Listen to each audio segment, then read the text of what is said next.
لو حاسس انك مش قادر تعمل اي حاجة، قبل ما تلوم نفسك اسمع الجملة دي.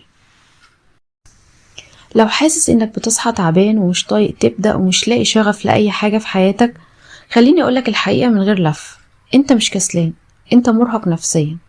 الكسل انك تكون مرتاح ومش عايز تتحرك، انما الارهاق انك تكون تعبان ومضطر تكمل.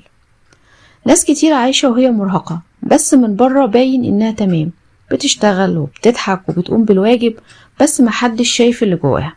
دي نبضة وعي مع دكتورة أمنية. الإرهاق النفسي بيجي لما تشيل فوق طاقتك فترات طويلة وتسكت وتستحمل لوحدك وتكمل من غير ما تشتكي، وعشان كده بيبان عليك كسل وهو في الحقيقة استنزاف. خليني أقولك إن في 3 علامات مهمة تقولك إنك مرهق مش كسلان. أول علامة، بتسوف أي حاجة جديدة، مش عشان مش مهتم، عشان مفيش طاقة. تاني حاجة، أقل حاجة بتضايقك، مش عصبية، دي أعصاب مستهلكة. تالت حاجة، بتحس إنك تايه ومش شبه نفسك، مع إنك قبل كده كنت شخص مختلف.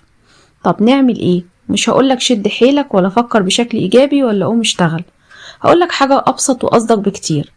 أول حاجة، اعترف إنك تعبان، بطل تهاجم نفسك، وابدأ بحاجة صغيرة قوي، مش هتغير حياتك بس هترجعلك إحساس إنك موجود.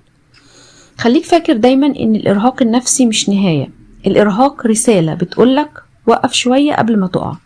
لو الكلام ده لمسك يبقى الحلقة دي ليك. دي كانت نبضة وعي، ونشوفكم في نبضة جديدة.